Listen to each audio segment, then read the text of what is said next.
All right, we should be good. All right, everybody, man, welcome to another edition of the Brian Turner Basketball Podcast. And man, it's the first live, man, I done did in a while, probably since 2024. But I got a special one. So over the weekend, for all my family and friends, y'all know we honored our head coach, our high school head coach, Richard Bird Hamilton, and we were able to pull off the Richard Bird Hamilton first annual invitational. So I think it was an overall success. I was happy to be able to get a chance to honor him. Um, we were supposed to schedule it. I think it was right at the same weekend. I think we had the snowstorm. So, man, God willing, we was able to pull it off. Man, first game of 2025. Man, it was an action-packed event. We had Hazelwood West versus now help me out. It was McKinley. Hazelwood West versus McKinley. Mm-hmm. Then we had Soldan versus Hazelwood Central. And then we topped it off with Miller Career versus St. Mary's. And so everybody, man, I'm blessed to be able to have, man, my homeboys in here, man, my brothers, man, Tori Davey and Coach Rip Wright. I mean, I had to get that out. Rip Wright, Brandon Wright, man, of CA and Hazelwood Central. And then we're going to have some more guys chiming in. And hopefully, man, like I said, this is our first live of 2026. Man, we got a lot to talk about. We're going to be talking about the event. We're going to talk about the state of the game on the high school scene. We're going to talk about our teams. And most importantly, man, we're going to make sure we continue to talk about some trending topics. And when I do my platform, when I do these episodes, I'm all I'm trying to do is educate, give back in some form of fashion. I don't care if it's a parent out there that's listening, a coach that's listening, whoever that's listening. I want to make sure that folks get some type of value out of this. And I think the best thing is to have these dialogues, these open conversations, man, with guys that, man, we on the front line. So without further ado, Coach Davey, Coach Wright, welcome to the show. And appreciate you. Thanks for having us. What's up? All right. So the first thing, man, that we got to kind of jump into is, and you too, Rip, I want to know, why do you think the Bird Hamilton invitation, and why do you think something like this matters as far as I guess I would say giving back, but I would also say legacy. But I want to know from you, why do you think something like that mattered to honor our head coach? So I'll start off, outside of Bird just being who he is and just being a prominent basketball figure for the last 40 years in the city of St. Louis. He's a great man, and he's impacted so many lives. I want to say hundreds of basketball guys, but thousands of the students that he worked with in each school. And so, and I told him yesterday, it's important for people like him to receive his flowers while he's still here, because of the impact that was made. And most of it was outside of basketball. So, I funny story with me, like I didn't understand. I didn't understand Bird when he first became my coach my junior year in high school. Didn't like his tactics, didn't like any of those things. But as I got older and mature, I began to emulate not his coaching style, but the lessons that he taught us and the foundation that he gave us about just being disciplined and responsible and just, holding each other accountable. But for others that did not play basketball, there was a young lady in the stands yesterday that went to Beaumont. Of course, she didn't play basketball for Bird, but she said she wouldn't have graduated high school if it wasn't for Bird. She was on her way out of school, getting put out of school, or either dropping out, and it was Bird holding her accountable, but also supporting her, and that's why she was able to graduate high school. So that was something that I didn't know, and I've been knowing her since we were in high school. No, that's dope. Rip, what about you? Why do you think something like this actually matters, to be able to honor him and have him smell his flowers while he's still here? That part. That matters because of, y'all know Beaumont is rough. I tell my kids about the story about, what goes on outside of basketball that went on around the time frame that we was in school, about the little different gangs and colors and things of that nature. And to see him give back to, these young men, showing them a way out, teaching them life through basketball and things of that nature. And now, like, he get to reap his benefits. He's seeing all of us doing coaching, and it's more of us out there that's doing positive things. You know what I mean? So like he played a part in all of that. You know what I mean? And even Coach David, because Coach David was my JV coach when I got to Beaumont. So you know what I mean? Like, I just want to give everybody flowers that played. Hey, my bad. I don't mean to make it seem like you're old, coach. No. Look, hey, the grades and all of that, man. I take it in stride, man. Straight up though. But now that's all love, man. That's all I'm trying to do right now. That's part of the reason why I want to come back and work for SLPS now, is to give back and help change people's lives and change their mindsets and show them they can do better. Mm-hmm.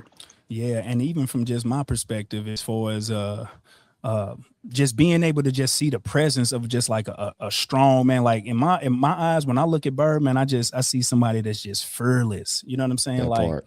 To be able to, I mean, you kind of touched on it, like the school we came from, man, was like ground zero for just like gangs and violence and just so much stuff.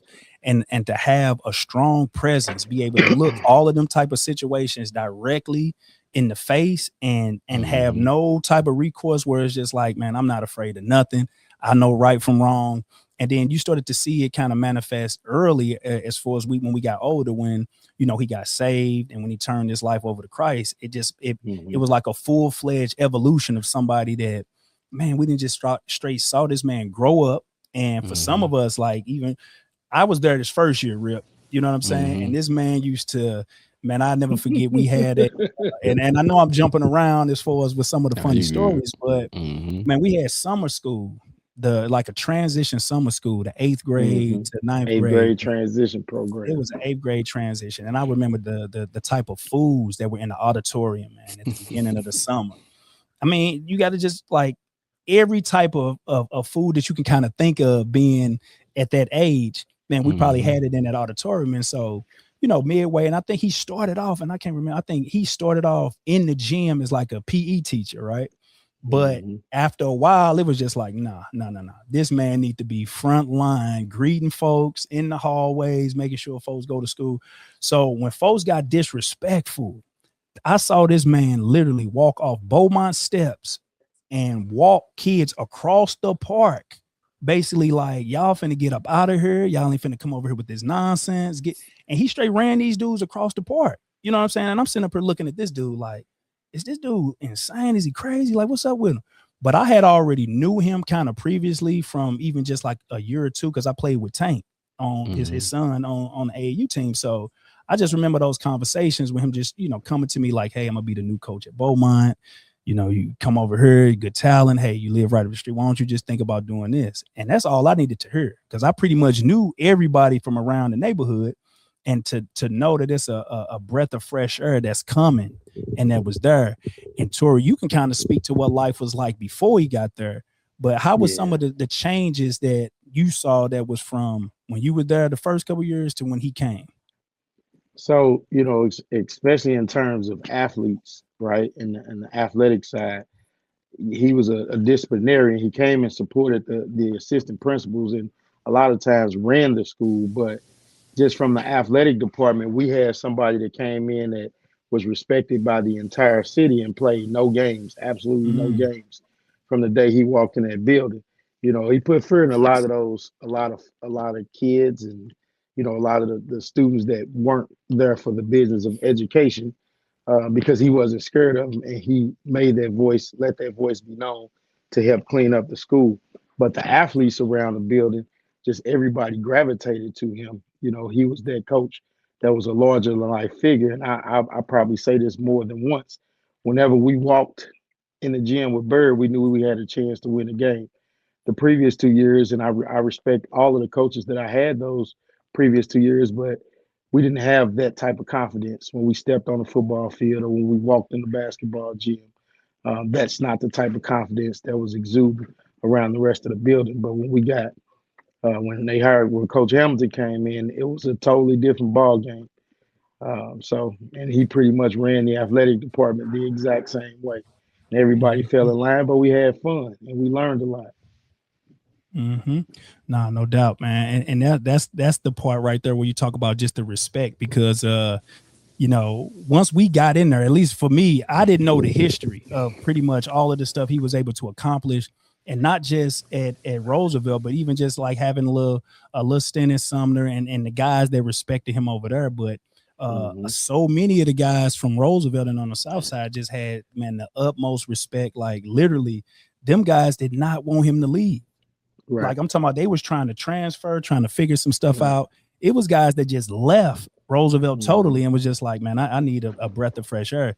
But that's the type of impact that I feel like he left, that you wanted to be a part of that. Like you wanted to be a part of something new. And I feel like, I came in at the ground level of it, where it was just kind of like, damn, coach, I'm growing with you. All right, whatever you say, this is what we're doing. So so that's kind of some good things. I feel like this stuff matters. And not only that, the fact that he's still around for us to be able to honor him like that. You know what I mean? Because you see a lot of invitationals, and their name is attached to, a legacy that they're not here anymore, and maybe a family member is keeping it alive. But you got, I think we had like 15 guys there on Saturday, but it's just a plethora of guys that are doing not just the sports world, but I'm talking about fathers, husbands, guys doing what they supposed to do, that you can just straight say, okay, all right, he did it the right way. And then we all look up to it. That's what he told us day one when he came in. It wasn't about basketball. He wanted to make sure that we were good young men for our families. He was the first person that just put it in perspective for me as a junior in high school. Said, Torrey, one day you're going to have a family of your own. And there's going to be times you're going to have to protect your household and protect your family, and be responsible for them and do the things that you need to do to take care of your household. It was like, dang, and I actually had a child at that time too. And so just it was just kind of eye-opening for me, like, okay, I get it. This is why we have to be on time every day. This is why I have to make the right choice every day. And he was teaching us that, and not just us, anybody that, he came in contact with, any students that he came in contact with. Yeah, nah. And then I think at that time, you really don't understand what that type of stuff means. You know what I'm saying? Because again, we were teenagers. We're kind of, some of us, man, like we say, dumb and, some of that stuff we didn't have. And I don't know, even from my perspective, just having that adult father figure around, holding you accountable, making sure, hey, is this something that you want to do? Because if you do it, it's going to be tough. It's going to be hard, but it's setting you up for what life is going to look like when this ball stops bouncing. And did you learn anything from these 4 years that you was with this man to be able to take with you? And I think those are the things that I feel like we gravitated to, we accepted, we got it. And then even when we went our own separate ways, whether if it's some stuff that we did as far as college or getting a job, working here and there, we came back to that. And it was just like, man, because I still hold that near and dear to my heart today. Don't be anybody's punk. You know what I'm saying? And I didn't think this dude straight go toe to toe with some of the best of them, where it's like, man, we ain't backing down, and you not finna disrespect me or this program. And seeing that as a teenager, I'm like, oh, but damn, I guess we supposed to be standing up for things. You know what I'm saying? And so that's some of the things that I feel like was kind of on display with all of us being there. What do y'all think his legacy is gonna be as far as like when we move forward? Because like I said, I want to keep this thing going and keep it going. But what do you think? What do you think the legacy of Richard Byrd Hamilton is gonna be once when we just keep going, when we keep doing this? What do you think is gonna be like the stamp that folks are gonna say about him? Well, anybody can jump in on that. Go ahead. You want to go first, Rip? So what I think is going to be big, you know what I mean? The first annual, just getting our feet wet, just saying how everything's supposed to go and how everything's supposed to move. I feel like it went well, and I feel like with that, like his name hold weight. You know what I mean? Everybody already know who Bird is and things of that nature, and know what he accomplished, and to see that his guys is out trying to accomplish those same things and do better than, you know what I mean, what he left us. Like, that's what I try to teach my guys to do better, be better than me. I don't want you to be where I'm at. I want you to be better than where I was. So I feel like the his legacy is already stamped. You know what I mean? So I feel like the shootout, adding this while he's still here with us. We got Hazelwood West and Sodan and things of that nature, man. I feel like it can grow. So I love where it's at. I love what we doing. It is some little things that we can do better, and I'm just ready to, you know what I mean, keep it going and keep it moving. Mhm. And What I about you, think Joe?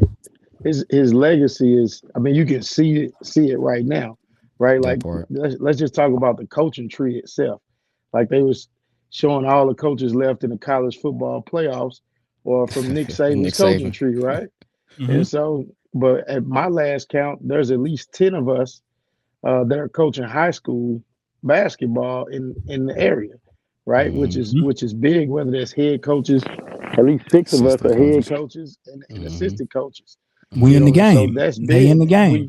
That part. while we all may not run the same plays or the same defense, we do half of a lot of what we all are running is from derived from Bird's system. And then of course we've adapted our own things amongst time, but it started with the foundation of those fundamentals that he gave us. And a lot of us, Hmm. our language is still the same. Our Hmm. vocab, our basketball language is the same. But then more importantly, the lessons that we are teaching the young men that we are working with are the same from a lot. They started from those lessons he taught us. We walk in that gym with confidence. We gonna be disciplined. We gonna play hard. We're not gonna back down from anybody. Uh, Hmm. I'm pretty sure a lot of us still start off. The first thing I put on my board, my It's the three pregame board, P's. is the three P's. The I three try to tell you, P's. man. If you Yep. don't, I don't The know what first, you're the three doing. P's. And what I we had to didn't know erase it back off in 19, ripboard. Look, I had to make sure I erased it off ripboard. But It's no, on for all of my sure. boys and all of my little locker rooms and team rooms. They already know. Poise, right. pride, pressure. Always pride and pressure. Because but what we did know in 1996, 97, 98, when we had to hear the same message for 26 times during the year plus the playoffs, is that was teaching us in life to also have poise, have pride, have poise because of what life throws at you, have pride in what you're doing, and apply pressure at all times, right? Pressure Hmm. bust lead pipes, and it wasn't just a basketball term. So these are things when we talk about his legacy, us teaching the young men that we're working with today, they're learning these things because we all are teaching those things to them, and they one day will teach to their kids or their teams.